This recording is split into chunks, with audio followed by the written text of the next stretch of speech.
The fault. We believe that all men are created equal. To the magnificent mosaic that is America. From radio beacon to radio beacon.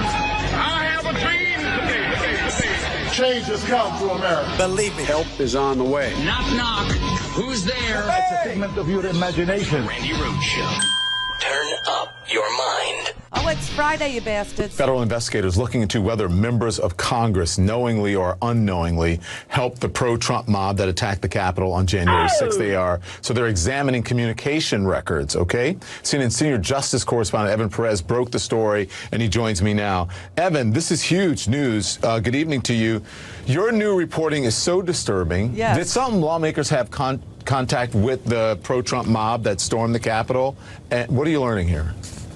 Well, Don, that's exactly what investigators have right now. They have some of these records. Keep in mind, you have 300 arrests so far already, and in some of those cases, the alleged rioters, they have now possession of the cell phones, or of their computers, of their electronic devices. And what they found is some indications that those people were in touch with members of Congress in the days leading up to, on the day of the insurrection. So the question is, what was that about? We don't know what the content of those contacts were, what those text messages or emails perhaps were in between them. We do know that investigators have some indications from some of the rioters that they were talking about how they were interacting with members of Congress. We know, again, that they have these contacts. At this point, what we don't know is whether that indicates that they were in any way involved in the insurrection, either aiding and abetting it, or perhaps wittingly or unwittingly trying to help them before or after the riots. I know nothing. Holy crap, man. I wonder if Ron Johnson is one who's, on people's computers or their cell phones that were in contact with the 3%ers, the Proud Boys, the insurrectionists, the QAnon folks. I wonder if Ron Johnson is on there. I wonder if Josh Hawley is on there, giving signals, besides for a fist pump, to people who would, trash the Capitol, who would sack the Capitol. I wonder if Mike Lee is on there. I wonder if Ted Cruz is on this, since he was at the rally the night before. Oh, this is just so good. So, look, this is all that Republicans know how to do, is obstruct everything. And this was an obstruction that was designed to keep the Congress from, hey, could you close the door? To keep the Congress from, close the door.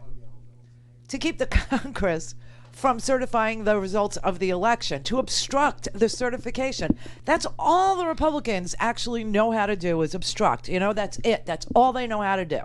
So keep that in mind as we tell you that last night, as you probably saw, Senator Ron Johnson made the Senate clerks read the entire COVID relief package aloud. It took them just a little over 10 hours. Is that obstruction, or is that helpful to the senators who can't read? I don't know.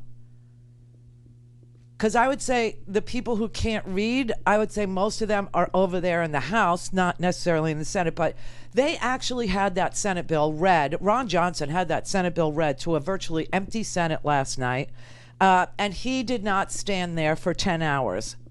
He did not. He could just, this is the problem, right? They can do whatever they want to do singly, right? Just obstruct everything, one individual, and you have to do it. You have to do it.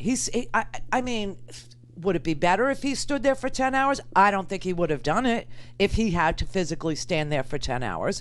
However, if he did have to stand there for 10 hours, Ron Johnson is such a schmuck. He's such a douche that I think he probably would have said, wait, read that again. I didn't get that. Read that again. You know what I mean? That's just the kind of, person he is. You remember when the mantra was read the bill on Obamacare? Remember that?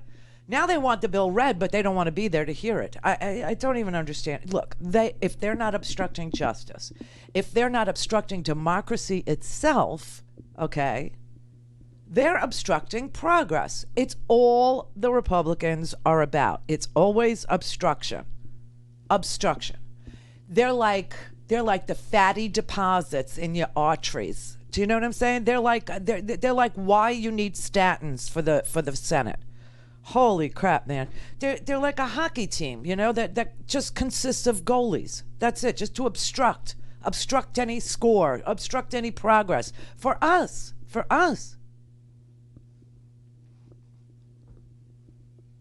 I would say they're like the idiot that obstructs your view at a concert or a movie, but, you know, who remembers concerts or movies at this point? So that's what happened last night. They made the Senate clerks read that entire 638-page bill. Now, Schumer was smart. He trolled them last night when they got to the sections about what people would get from this bill. He tweeted it so everybody would understand that there was good stuff in it for them.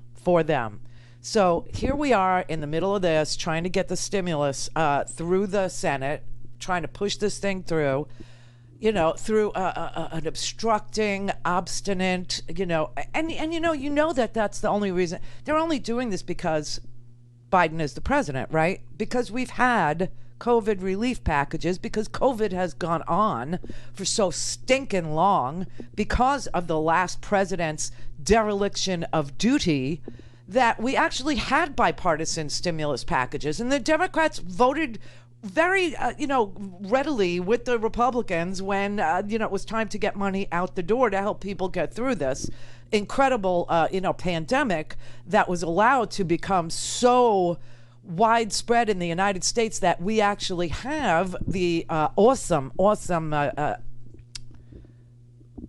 we're the worst in the world. We're the worst in the world because of the president that we had. But anyway, so the Democrats voted with the Republicans, right? We didn't have, to use reconciliation. I mean, Democrats said, okay, all right, we get it. People are suffering, we'll legislate, with you. But now every single Republican is a no. Every single Republican is a no. And the Senate, in the hands of the Democrats, they can walk and chew gum at the same time. They've been having hearings on this insurrection. They've been having hearings. They've been taking down everybody's testimony.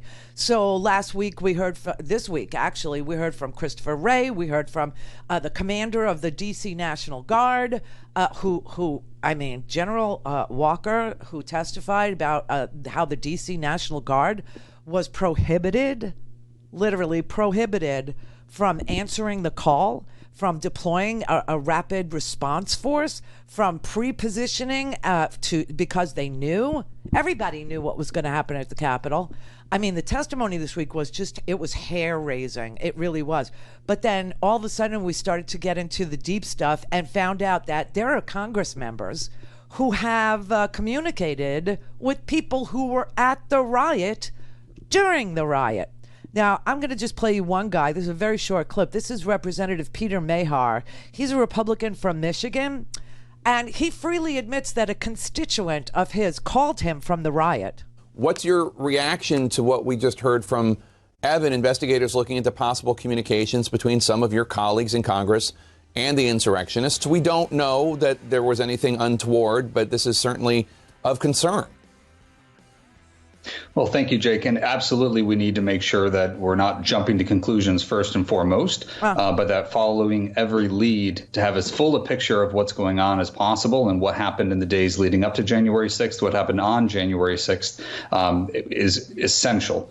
Now, this is also the first I'm hearing about it. Obviously, it would not surprise me that there was some communication. I had a constituent who was joining the rally who gave me a call. It was an innocent call. Told that constituent to stay safe. I had somebody at the insurrection, at the riot. He calls it a rally. That was not a rally. That was an insurrection.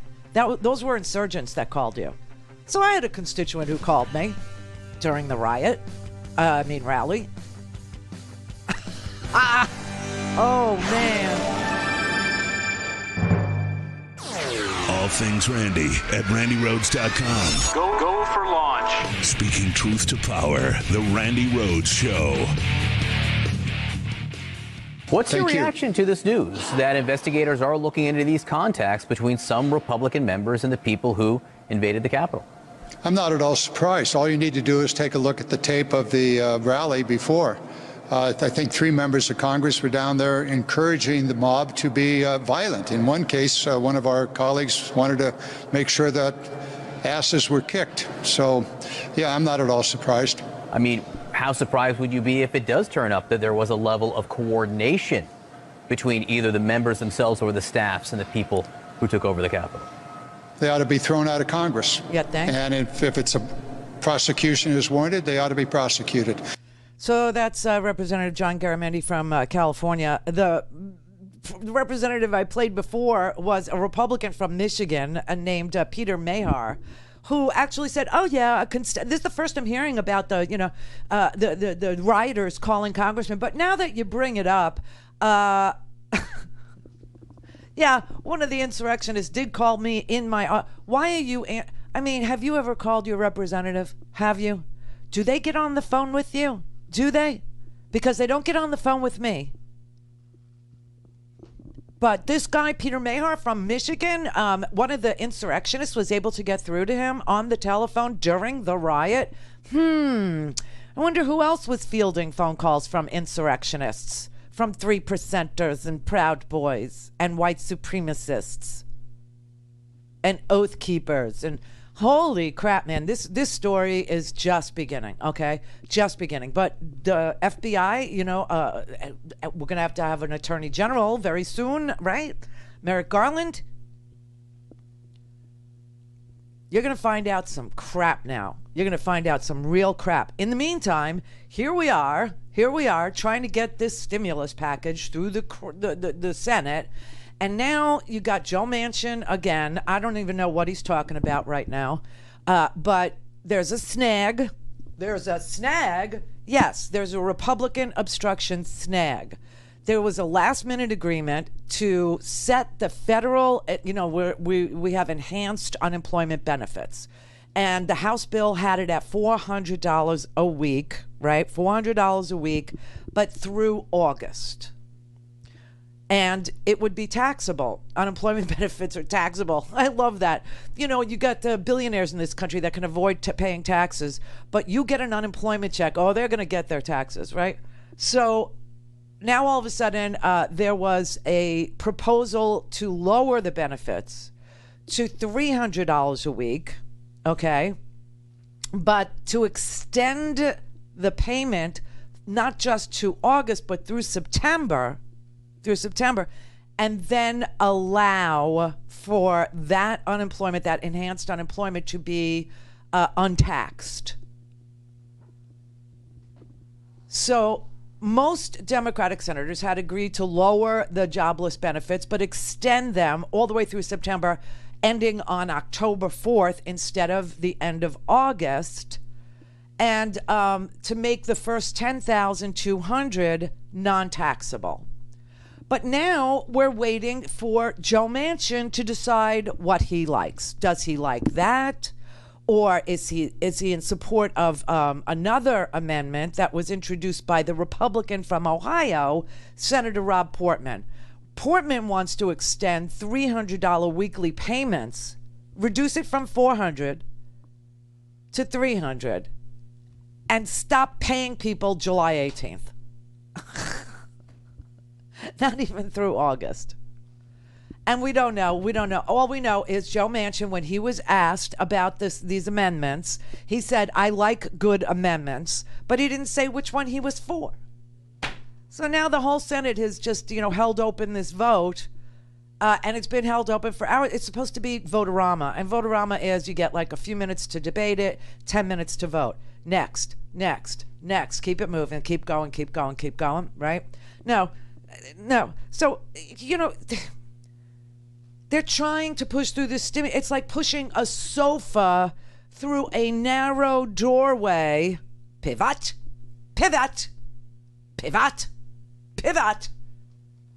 And you have to say to yourself, how much damage am I going to do to the sofa, right? Joe Manchin is the narrow doorway, okay? He's the narrow. So they already restricted, like, who could get the stimulus payments, the direct payments, the $1,400, right? So they phase out completely at 100,000. No, 80,000. They phase out completely at 80,000. And now they want to drop the federal unemployment benefits from 400 to 300. The Democrats say, all right, you can do that, but you have to extend for a month the payments and make the first 10,200 non-taxable. And Manchin is going, I may like the 300, the drop in 300, and I may like to end it in July. So Republicans want to kill the bill, and Joe Manchin is deciding whether or not to wound it. I don't know what his deal is. I mean, why water down your own bill? Why make it less effective? Joe Manchin, just to be bipartisan? Why? So the Republicans won't hate it as much when they all vote against it, Joe? Because they're all going to vote against it, Joe, even though we voted with them for their stimulus package, okay? I mean, it's just, I don't know what constituency he thinks he's appealing to. I really don't know. Honestly, I don't understand this guy. I really don't. What, they're going to be voters in West Virginia that react positively and go, oh, look, Joe Manchin just limited my unemployment benefit to only $300, and instead of it going through to September, it's going to end in the middle of the summer now. Isn't that great? I'm going to vote for him again. I mean, I don't get it. I really don't. I don't understand what he's doing, except, being contrarian. Ed in Washington. Hi, Randy. Hey. I wanted to talk to you about the negotiations that are going on right now. I'm watching C-SPAN, but what I don't understand is if they're doing the public's work, they're doing our work for us, why can't we see that live? Why can we not see them in negotiations, not at a hearing, but they're in a back smoke-filled room? Well, there's no smoking anymore. Okay. Yeah. Well, why can't we hear what they're talking about in negotiating? I want to know what because they're going to come out of these rooms, hearsay. They're all going to say this is what was said. Well, if you just put a camera in there and make it live so we can watch it, we'll know exactly what you're saying. Yeah, I get what you're saying. But you know what? They're entitled to talk to each other in private. They are. But obviously when they're on the floor, they're supposed to be debating, and we're supposed to be able to hear that. Now, that's why I think we need to repeal the filibuster and go back to the way it was. Joe Manchin says he's for, as much debate as possible. That's why he's contrarian. Okay, let's have a speaking filibuster again so we can hear the debate, which is what you want to hear. It's what I want to hear. And it's what Joe Manchin says he's for. More debate. Okay, if the Republicans want a filibuster, they have to hold the floor.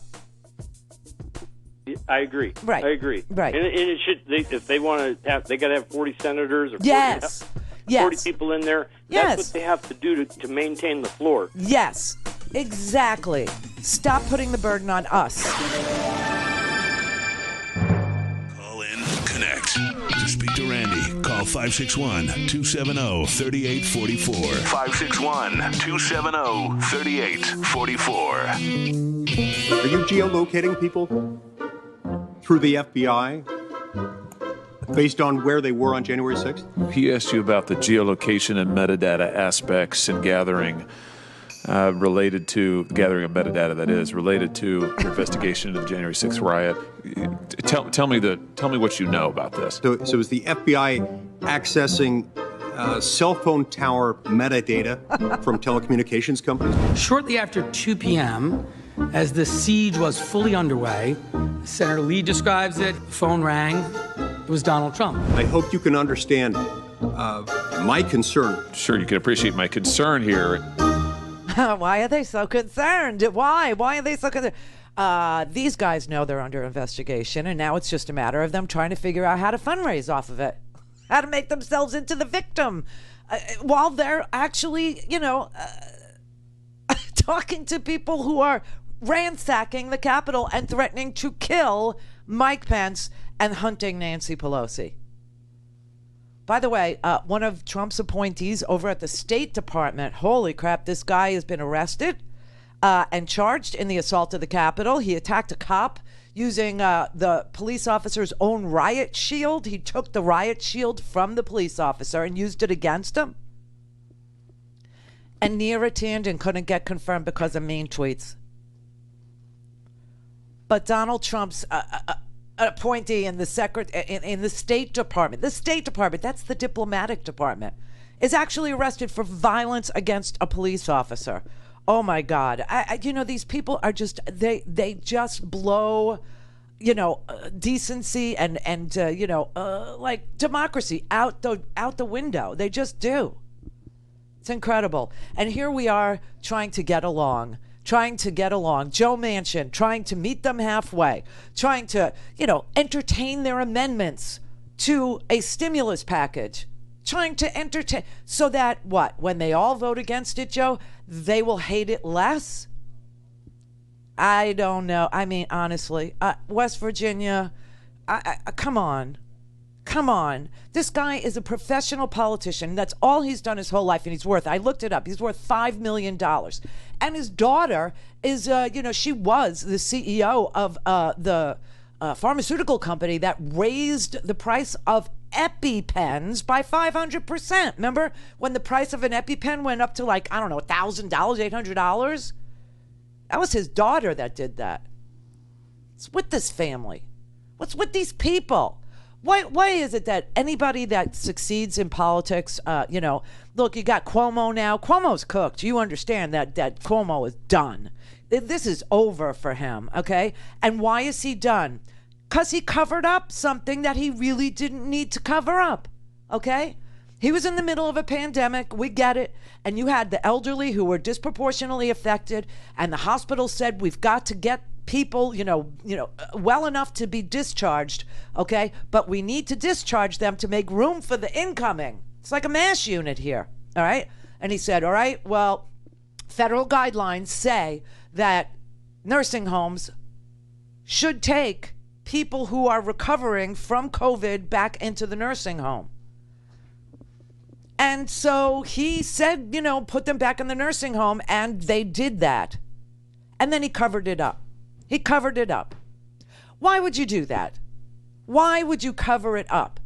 Everybody understands it was an emergency situation. Everybody understands that you only told those patients who were recovering from COVID, who needed to go back to the nursing home, that they should go back to a nursing home that already had COVID-infected people who were infected by the staff, no less, okay, and had a quarantine unit, had a place to put. Why would you cover it up? Now it's a big damn deal. Now it's a scandal. Now it's ugly. And you got women, like 12 of them now. You got people coming forward one after the other, saying that he is a harasser, he's an intimidator, he's a classic, he creates a classic hostile work environment. It's toxic. Women have to navigate their way around this man. I mean, why? Why does every workplace with a man in charge of it end up being a place that we all have to navigate? We all have to figure out, what did you mean by this? And why are you asking me if I'm single? And why are you asking me if I've ever been a victim of a violent crime? Why are you asking me, do I have a boyfriend? Why are you doing that? Why? Oh my God. So you've got girls coming forward now, and one girl is just, she's so young. I feel so bad for her. She's only, 25 years old? 25 years old. Bennett says their professional relationship took a turn on May 15th when she alleges the governor started asking her about her love life. Why? And then became fixated, repeating over and over again her history as a sexual assault survivor. So he goes, "You were raped. You were raped. You were raped and abused and assaulted." Oh, my God. Another key encounter happened on June 5th when Bennett says she was called into Cuomo's office to take dictation, and he told her to turn off the tape recorder. And then he explains at that point that he is looking for a girlfriend. He's lonely. He's tired. Oh, God. You've just finished dictation, and the governor is telling you he's lonely and looking for a relationship. Yes. He asked if I had trouble enjoying being with someone because of my trauma. This seems highly inappropriate. Yeah. The governor asked me if I was sensitive to intimacy. Oh, my God. In his office? Yes. During the workday. Oh, God. You have been quoted as saying that he also asked you about if you'd ever been with an older man. Oh, my God. He asked me if age difference mattered. He also explained that he was fine with anyone over 22. Oh, God. And how old are you? 25. Oh. What were you thinking as he's asking you these questions? I thought, he's trying to sleep with me. The governor's trying to sleep with me. Oh, my God. Silver singles, Andrew. Silver singles. Our time. Talk space. I don't know. You lonely? Get some help. You know, he is single, this governor. He's got 3 grown daughters, too. You would think that he would respect a young woman in the workplace. You think that he would do that because he's got 3 grown daughters that he would like respected in their workplace. What is with these people? What is with them? And she's got text messages, contemporaneous text messages, where after this all happens, she goes on her phone and texts her friend and says, oh, my God. The governor was just so explicit with me. He was really, really, direct about and she's not alone. There's 2 other girls. They're not girls. They're women. They're professional women. In order to have a job, they had to navigate his loneliness. Seriously? It's the 21st freaking century. What is with these men? What is with them? There's Tinder, for God's sake. Go there. Go outside of the workplace. You're single. This is the Randi Rhodes Show. To speak with Randi, dial 561-270-3844. That's 561-270-3844. That was senior leaders in the United States Army, General Pyatt, General Flynn, and others. They got back to me saying, and that was on the phone call with District of Columbia senior leaders, that it wouldn't be their best military advice to send uniformed guardsmen to the Capitol because they didn't like the optics. Senior leaders in the U.S. Army, including General Flynn and others. General Flynn, in this case, is General Charlie Flynn, Mike Flynn's brother.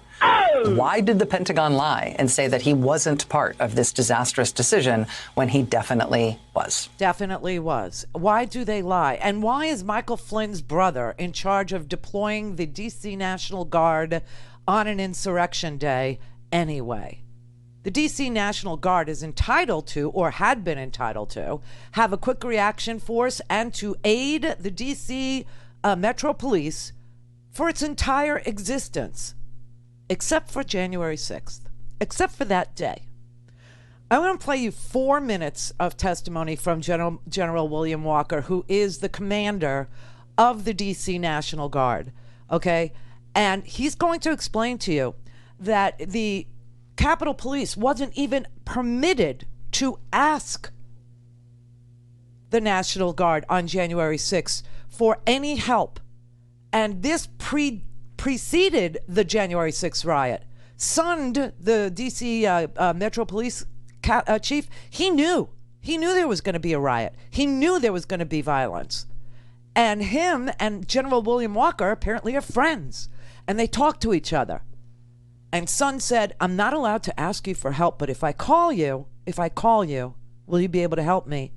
And William Walker, General Walker, had to tell him, I'll do my best, but I have had my hands tied by this acting Secretary of Defense that Donald Trump put in the last few minutes of his administration. Remember that? They go, why is he gutting the Pentagon? Why is he gutting the Pentagon? That's why he was gutting the Pentagon, and now we know what the conversations were. The Secretary of the Army's January 5th letter to me withheld that authority for me to employ a quick reaction force.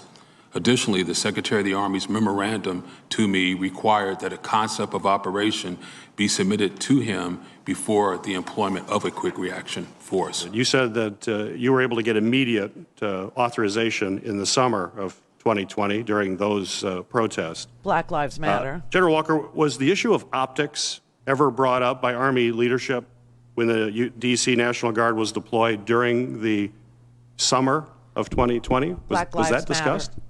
It was never discussed the week of June. It was never discussed July 4th when we were supporting the city. It was never discussed August 28th when we supported the city. Interesting.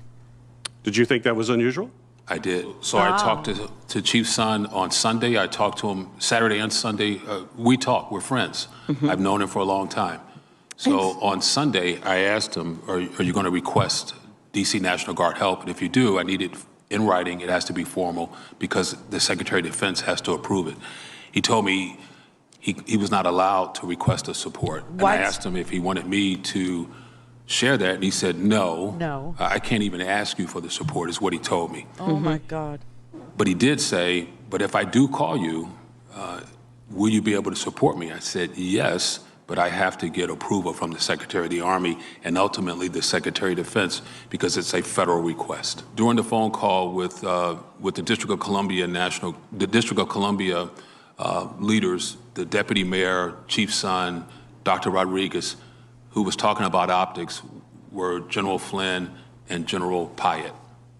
And they both said it wouldn't be in their best military advice to General freaking advise Charlie the Secretary Flynn of the Army to have uniformed guards members at the Capitol during the election confirmation. General Pyatt told me yesterday that he didn't say anything about optics. He told you? That's hearsay. You weren't on the call. He meant he didn't use the word optics, or are you saying that General Walker, who just testified that they were concerned about this, is wrong, or that... General Pyatt told me yesterday, Senator, that he did not use the word optics. But there were people in the room with me on that call that heard what they heard. He's got witnesses, okay? He's not lying. This guy, Salasas, who sat there, and tried to turn General Walker into a liar, right? He was not on any of these calls. I just want you to know. He was not on any of these calls. He was not present during the insurrection with any of the law enforcement officials, not with the General Walker, not with Capitol D.C. Police Metro, not with Capitol Police Chief Sund, not with the House Sergeant at Arms, not with the Senate Sergeant at Arms. He wasn't even there, okay? But General Pyatt told me to tell you that Walker's lying. Well, what do you mean? Are you calling him a liar? So Walker has to say there were witnesses in the room. They heard what they heard.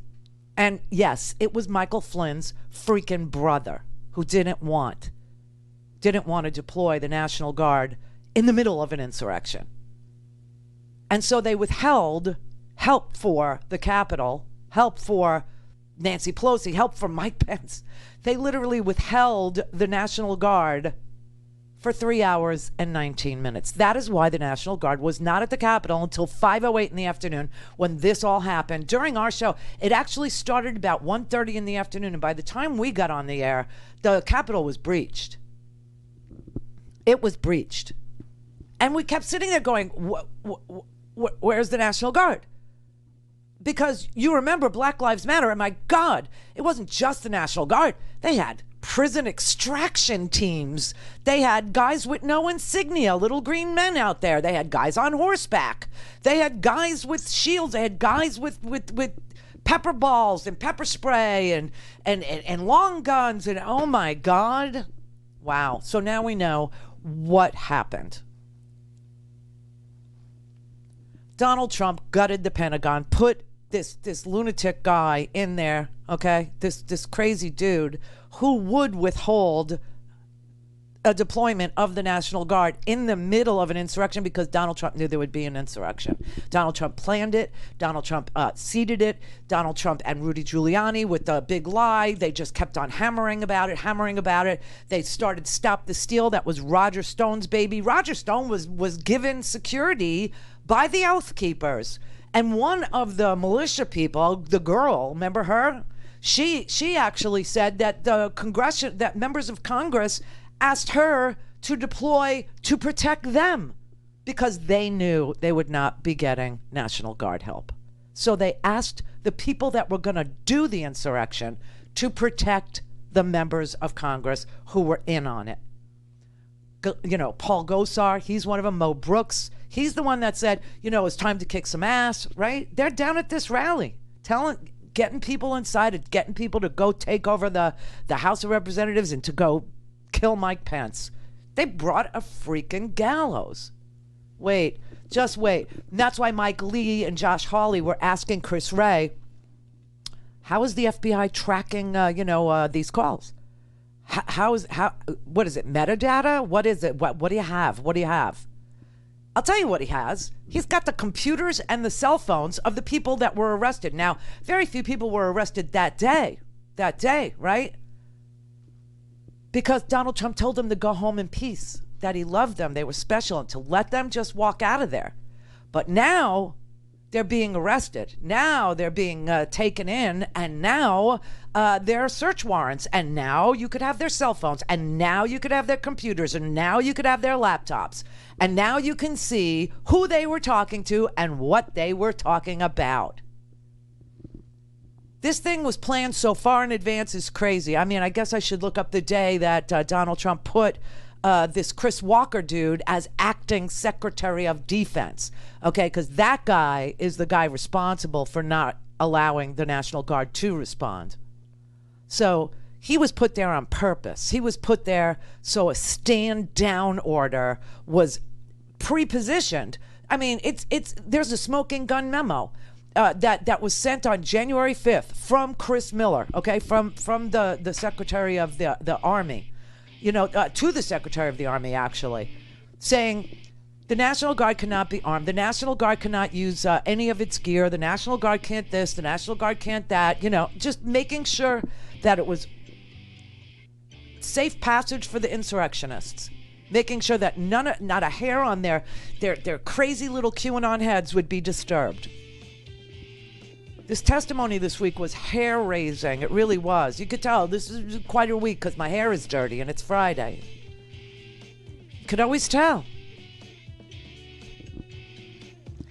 No, I'm telling you that the members of Congress on the Republican side, they all knew what was coming. Not all of them, but, the crazy ones knew. Paul Gosar knew. Hawley knew.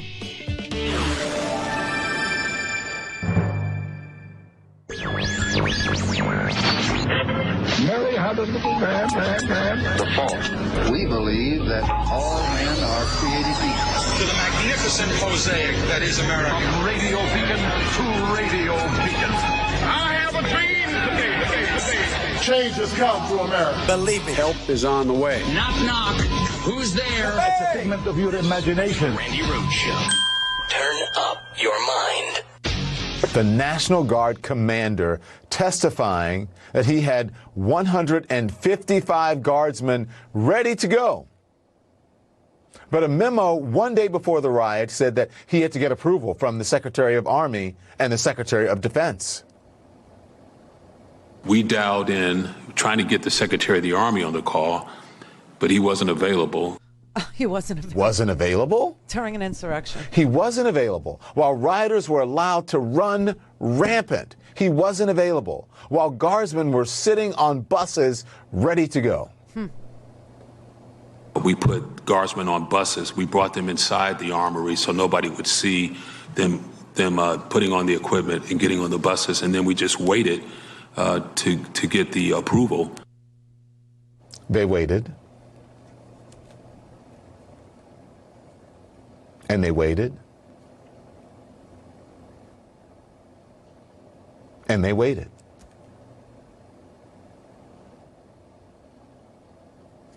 All of this, them waiting, while rioters were breaking down doors and storming the Capitol. It took more, that pause that I just gave you, this is like 10 seconds. But imagine 3 hours. It took more than 3 hours to deploy the National Guard. 3 hours. Look what happened in the 10 seconds there. How many people were got into that Capitol. 3 hours while police were attacked, crushed indoors. Jesus. It was all set up. The whole thing was set up. And it was set up so that the wackadoodle QAnon freaky militia people wouldn't have a hair on their crazy little heads disturbed while they went into the Capitol to hunt down Nancy Pelosi and kill Mike Pence, who's suffering from Stockholm syndrome apparently, because the big lie that Mike Pence keeps telling is the reason why Mike Pence was being hunted. They didn't want him to certify the election. They just didn't want that. What do you think Stop the Steal meant? It meant go there and stop the certification of the election. Holy crap, man. I just, now they got all the electronics. They got cell phones. They got, text messages. They've got encrypted, text messages. They've got computer. They have all of it now. And that's why this week, Josh Hawley and Mike Lee are so freaked out, and they're asking FBI Director Chris Wray, how are you getting this information? And what do you have? Do you have the content of the phone calls, or do you just have metadata? And where did you get the metadata? And are you sure you're following the law? And why should we trust you to, oh my God, because they are on the other end of some of these phone calls and messages, and you know it. And I know it. And they know it. And Michael Flynn's brother is up to here in it. Michael Flynn's brother. I swear to God, Michael Flynn started this whole QAnon thing as, a favor to some PsyOps people, I'm guessing in Russia, who had this fabulous idea to just tear the United States apart and make democracy not work. Just make people believe in garbage and crazy. Yesterday, Donald Trump was supposed to get inaugurated, right? And of course it didn't happen. So now the QAnon people are sitting there saying, that was a false flag. That was supposed to get us all there, and we didn't go. So now the new date is March 20th. March 20th, they have a new date where Donald Trump is going to be the president. I don't know. This is crazy. This is loony. This is just, it's dangerous. And look where it's gotten us. Look at it. Our Senate is at a standstill because of Joe Manchin. I can't even believe it. He doesn't know if he's for a Rob Portman amendment on a change to the unemployment benefit, or if he's with Tom Carper on his amendment for a change to the unemployment benefit. I will tell you, the Republican change to the unemployment benefit makes unemployment $300 instead of $400, and ends the payment in July instead of at the end of August or September. The Carper Amendment actually allows for the benefit to be reduced from 4 to 3, but extends it through September and makes $10,000 of it tax exempt. Manchin doesn't know which side he's. So Votorama has come to a screeching halt. These people are going to be in the Senate all night. One, because of Ron Johnson and his craziness, making them read 10 hours worth of this bill last night. Just a waste and an abuse of our time, of the senators' time, of government time. Just an abuse, an absolute obstruction and abuse. And now Manchin is helping them abuse and obstruct too. What is going on? You got Cuomo, who's about to go under. Okay, now listen, I don't care what party these people are from. I couldn't care less. You got this guy Cuomo who's in deep doo-doo over here. Okay, you've got Governor DeSantis down here in Florida, who's literally selling access to the coronavirus vaccine. And now there's a demand for the FBI to investigate him. Because there's this enclave, you may not realize it's this big. I'm sure you saw the story where it says there's a very ritzy enclave somewhere in the Keys called, I think it's called Coral Reef. That's not a small little enclave. That's like 1,200 homes, okay? And they are all Republican, and they're all very, very rich.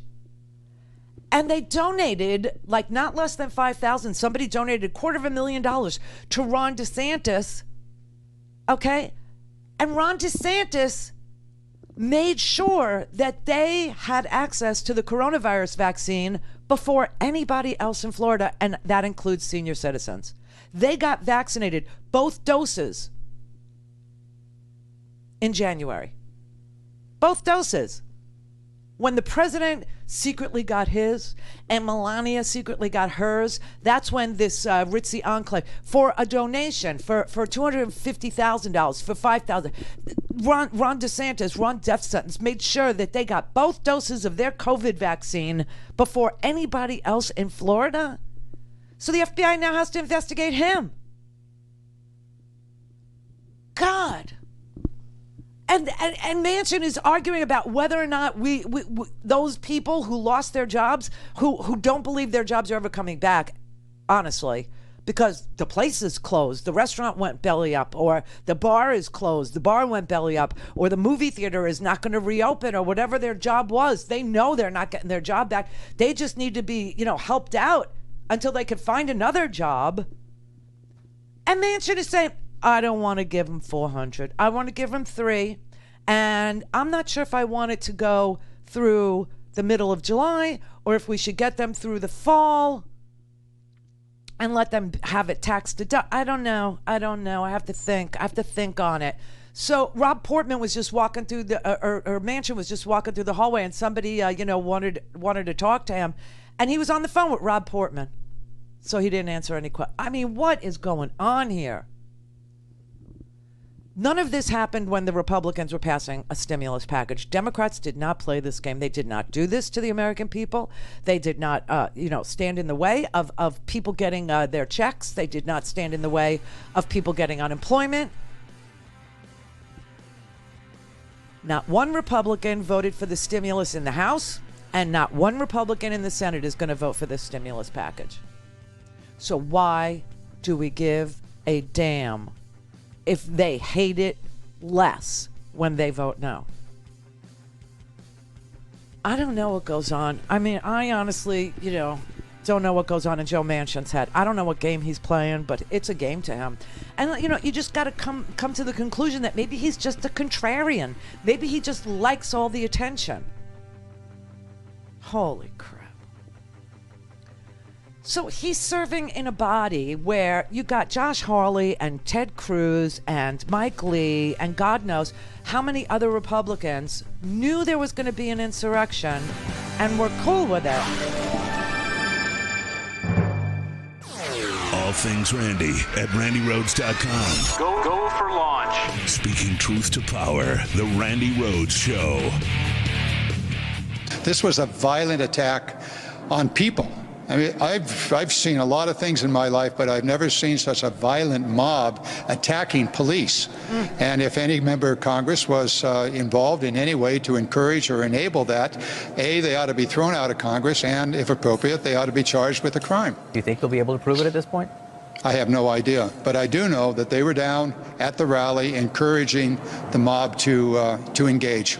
Zoe Lofgren, Congresswoman also from California, she posted some research that she gathered of social media posts from Republican members of Congress just to make the point that the type of things they were saying up around the insurrection. Paul Gosar, she put up some tweets from him, and he was saying things like, sedition and treason for stealing votes is appropriate.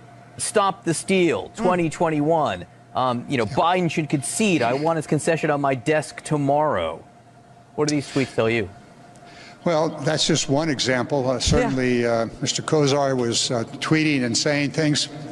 And at the rally, I mean, just hours or an hour before the mob was attacking the Capitol, members of Congress were down there encouraging all of them to engage with language that was clearly, in my view, intended to rally the mob to go to the Capitol and to engage here and to stop, as they said, stop the steal. Well, how do you stop the steal?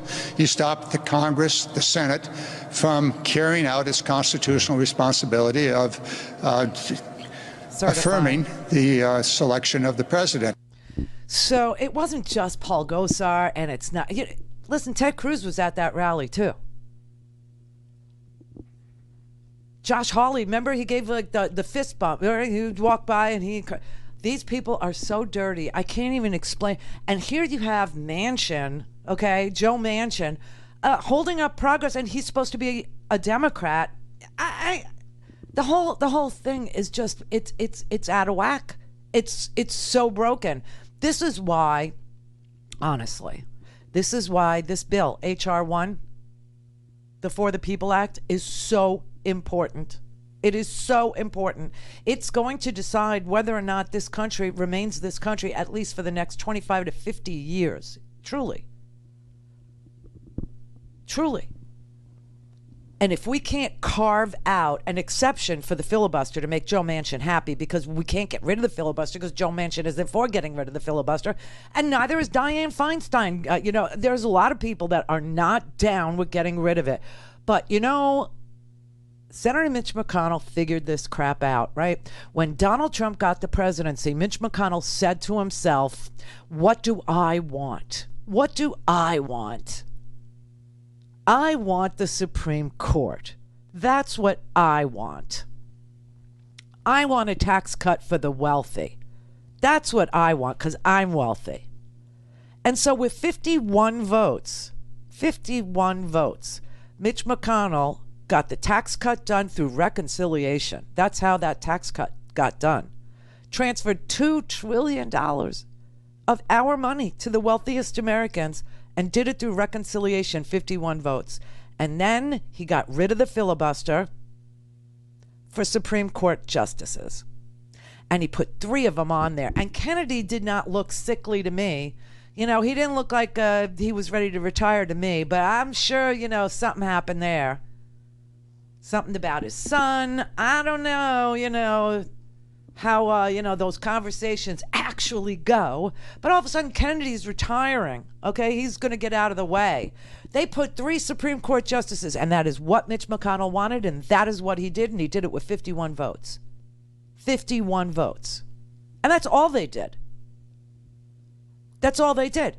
Meanwhile, we had a global pandemic. Meanwhile, we got an economic crash on our hands. Meanwhile, we got a mess. We got an unbelievable, freaky mess here. And the same, except they have 1 less vote.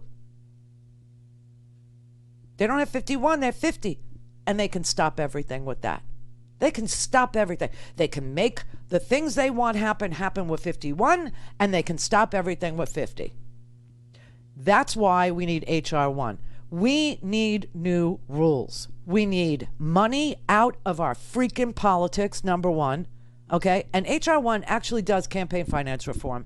It arranges for public financing of congressional races. That means the Senate. That means the House. It doesn't deal with the president.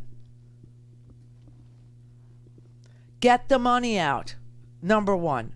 Number two, it makes voting much easier for everybody. Not this group or that group or this place or that place. No, the whole country. Because it is your voice, right? People talk to me about freedom of speech, freedom of speech. What do you think your vote is? Your vote is your voice. And Republicans have been just stepping on your neck this whole time, telling you that you should have to jump through hoops to use your voice, to choose a candidate, to choose a House member, to choose a senator to represent you. It should be hard.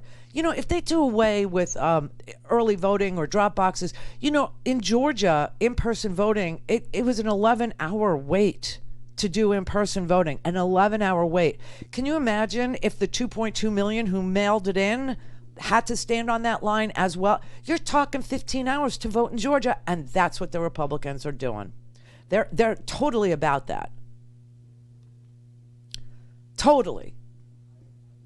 So we have to make a carve out at the very least for civil rights bills, which is ironic because that's why the filibuster came to be used the way the filibuster's not in the Constitution. It's not part of the setup of the Senate. It's just it's a rule that the Senate used when the Senate wanted to stop civil rights back in the 20s and the 30s and the 50s. So wouldn't it be something if there was a carve out from the filibuster for civil rights That would be justice. That would be the right thing. That would be the arc of justice bending. So that has to happen. We have to carve out civil rights as being filibusterable. That's number one. And number two, you have to start putting the burden on the people that want to stop progress. If you want to stop progress in this country, or you want to stop, debate, or you want to stop, get on the floor and stay there. Stay there around the clock. Know why? Especially for Joe Manchin. Joe Manchin says he loves debate. He wants things debated. That's why he likes the filibuster. Okay. Right now, any minority member can silently and secretly object. And then the burden falls to the majority to override that one individual with 60 damn votes. No. You make that person and his party stay on the floor around the clock debating the issue, because Joe, the public will be riveted to the debate. It will put a genuine spotlight on the issues of the day. You want to play? Let's play. No, seriously, the minority needs to be present to request a filibuster. They have to show up and be there.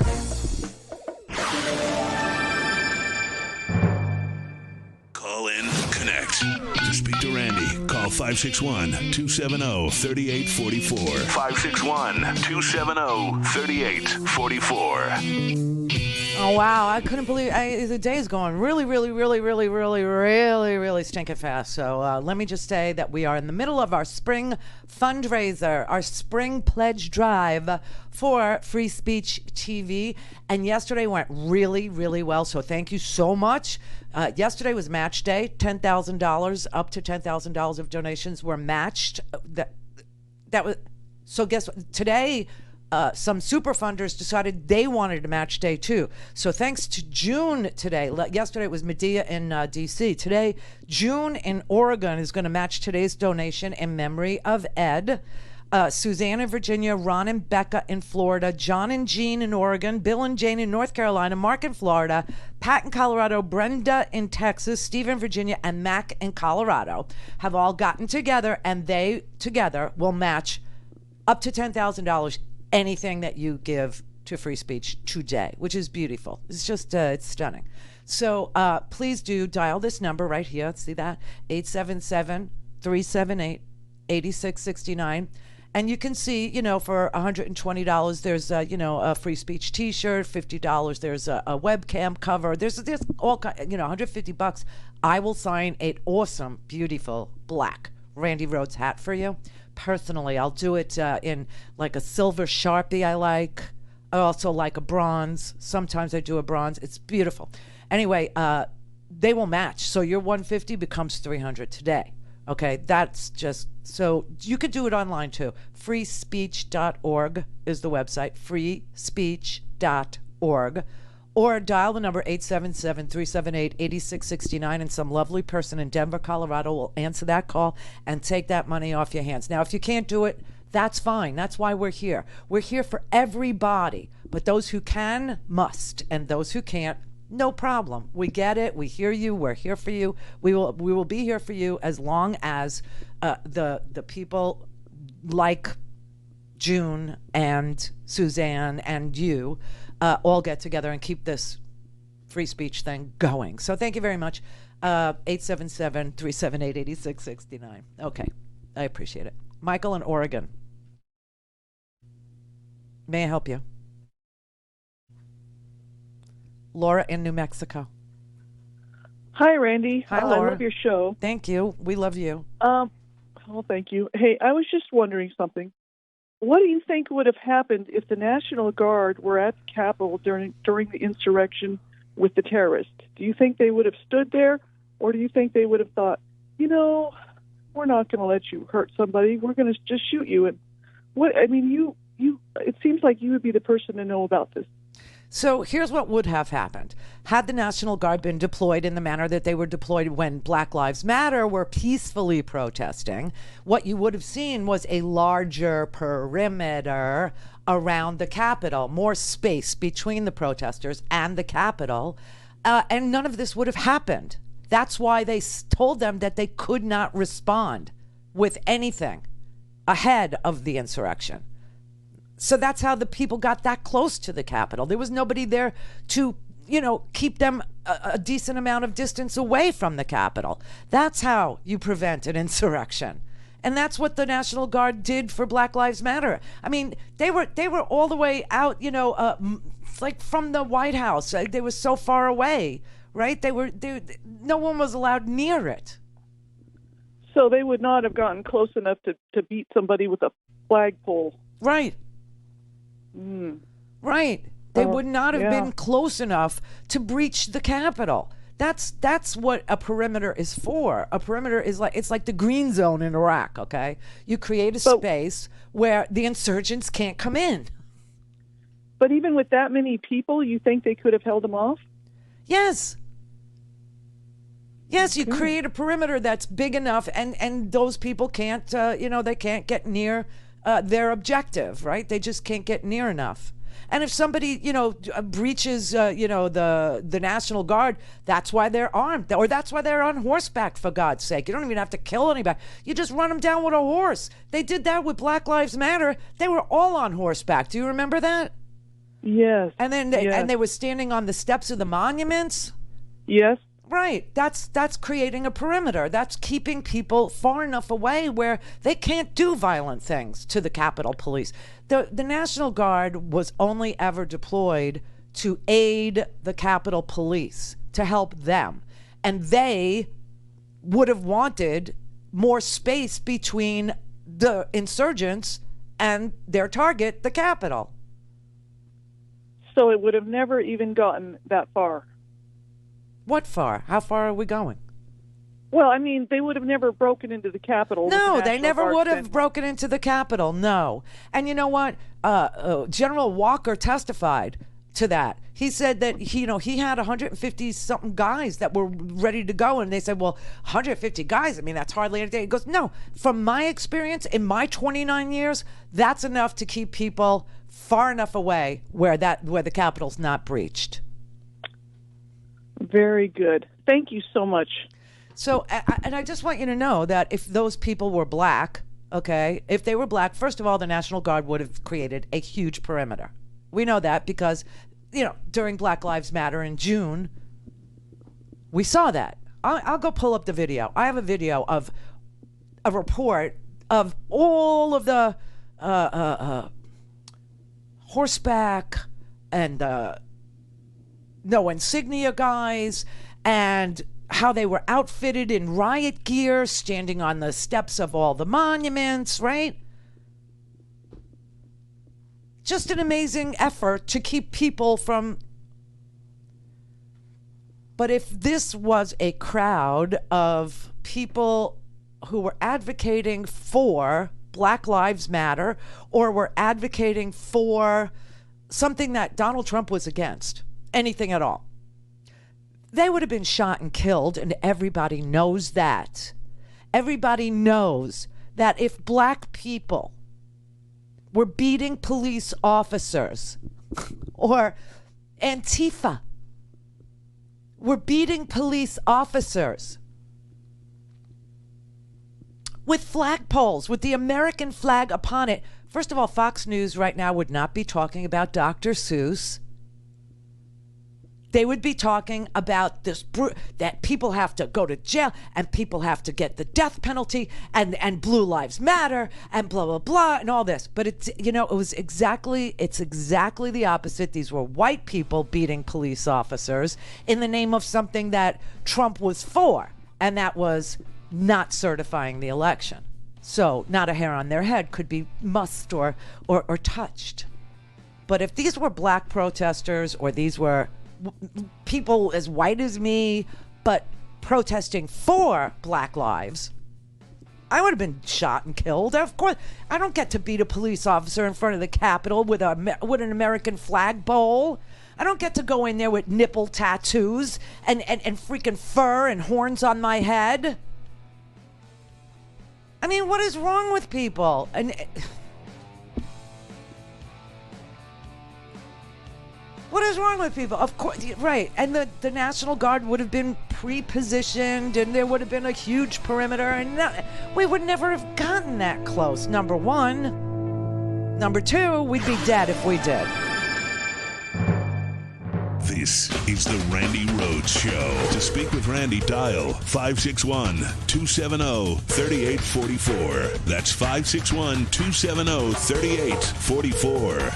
Okay, so this is Senator Gary Peters, the chairman of this Homeland Security Committee, questioning General Walker about whether or not, he was permitted to even go to create the perimeter. And the answer is no, he wasn't. My question is, in June of 2020, as violence was escalating during the summer protest, were you able to immediately receive approval from the Secretary of the Army and the Secretary of Defense to deploy National Guard to assist law enforcement at that time?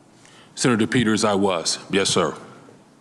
The Secretary of the Army was with me for most of that week. He came to the Armory. I was in constant communication with him when we were not together. So you were immediately able to receive approval in June of 20. From your testimony, I want to be clear. Were you able to immediately receive approval from the Secretary of the Army and the Secretary of Defense to deploy the National Guard on January 6th? No, sir. Oh. In your opening remarks, you said that a January 5th memo was unusual. Could you explain to the committee why it was unusual and what was the impact of the memo that you received on January 5th? So the memo was unusual in that it required me to seek authorization from the Secretary of the Army and the Secretary of Defense to essentially even protect my guardsmen. So no civil disturbance equipment could be authorized unless it came from the Secretary of Defense. Wow. Now, the Secretary of the Army, to his credit, did tell me that I could have force protection equipment with the guardsmen. So we did have helmets, shin guards, vest. We did have that with us, but that came from the Secretary of the Army. The Secretary of Defense told me I needed his permission to escalate to have that kind of protection. Huh. That kind of protection, even though you would be engaged in force protection, that to protect your men and women, before you could do that, you would have to get approval from the Secretary of Defense? The memo from the Secretary of Defense made clear that I needed his permission to have, so what it says, without my personal authorization, the District of Columbia National Guard is not authorized the following: to be issued weapons, ammunition, bayonets, batons, or ballistic protection equipment such as helmets and body armor. Oh my God. Now, again, to be clear, the Secretary of the Army told me to go ahead and issue that equipment. So we never were going to have weapons or ammunition, and we no longer have bayonets. But we do have ballistic protection equipment, helmets, body armor. And so I did have that with each guardsman. Okay. Have a look-see at what the military preparation, what the military deployment for the Black Lives Matter protests, which were peaceful, looked like, okay? Just going to play, this is a very long video. I'll just play you some of it, okay? Parked police officers on horses appear from the northeast corner of Lafayette Square. Oh, look at that. Members of the Bureau of Prison Special Operations Response Team, identified by their patches, are soon seen arriving at the barricades. The unit is trained to put down riots and resolves hostage situations in federal prisons. They are rarely deployed in public. They are among several groups armed with pepperball guns and canister launchers. The canister launcher seen here can fire a projectile that breaks on impact, expelling irritant powder. If fired directly at a person, the canister can cause serious injury or even death. Great. The pepperball gun seen here fires small balls of a chemical irritant derived from hot peppers. A metal canister is seen here on the vest of law enforcement. The orange markings on the canister match those of tear-inducing chemical grenades. At 6:32, officers received the orders to push back the largest group of protesters, the group on H Street. They advance on the crowd. The protesters retreat. The police line stops next to St. John's Church. A park police sergeant, identified by his white helmet, warns a protester. Now! You better back up! I need... You're in trouble! I'm going down!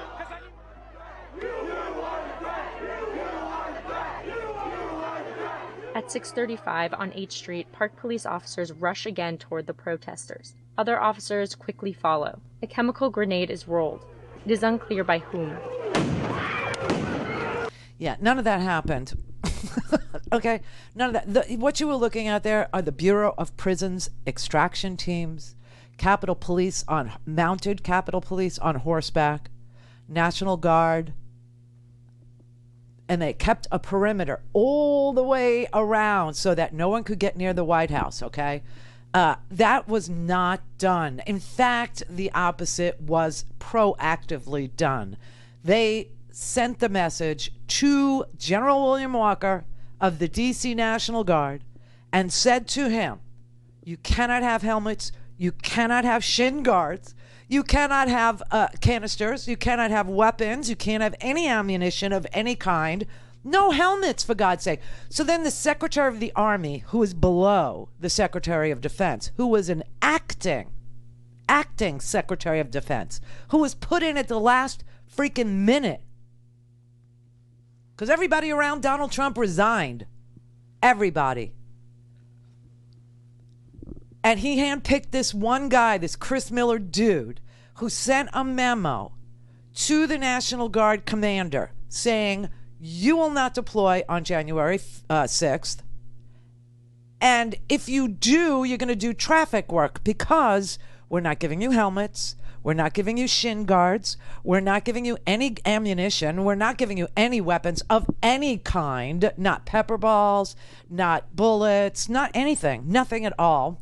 And in fact, if you get into a situation where you need something, you have to call me, the Secretary of Defense, to get authorization. Now, the Secretary of the Army, who is below the Secretary of Defense, takes pity on the commander of the National Guard units in D.C. and says, all right, you guys can have helmets. And that was a favor. That was a favor that the Secretary of the Army did without the Secretary of Defense knowing about it. How sick and twisted is all this, okay? How sick and twisted. And who is manning the command post, let's say, during the insurrection? Who's like calling the shots? Who's saying, oh, this has gotten bad. Yes, let's give permission to the National Guard. Who's doing it? It's Michael Flynn's freaking brother. Seriously, it's Michael Flynn's brother, General Charlie Flynn. And he gets the phone call, a panicked phone call, from the D.C. Capitol Police Chief, Mr. Sund, and he gets a phone call from the D.C. commander, the D.C. National Guard commander, who is the man testifying there, General William Walker, and they're like, oh my God, the Capitol's been breached, they're under siege, give permission to deploy. Give permission. We have to go. I have a rapid response team. When I was watching this on television, like everybody was, I got my rapid defense team prepped. They're sitting on a bus. They're literally down the block, the armory, where the National Guard of D.C. is deployed from. The armory is literally down the street from where this happened, where the insurrection is, down the street from the Capitol. And William Walker says, I got the guys. They're sitting on a bus. They're ready to deploy. They're ready to go. Just tell me that I can do it. Tell me I can do it because you told me I couldn't. And now look at the duress. Look at this trouble. Look at the violence. And he wouldn't do it. He wouldn't do it. Finally, hours go by. Hours. And finally, the acting Secretary of Defense, Chris Miller, who the hell is Chris Miller, says, all right, here's what we're going to do. We're going to call the Secretary of the Army, and then he's going to call the Capitol Police Chief, Mr. Sund, and then we'll call the commander of the D.C. National Guard last. So he literally authorizes the deployment of this rapid response team at like 4:32 in the afternoon. Now remember, the Capitol's been breached since 1 o'clock. 4:32. But William Walker, the general in charge of the National Guard, he doesn't get the call till 5:08. Yeah, because they're all running around asking Donald Trump, what do you want us to do? What do you want us to do?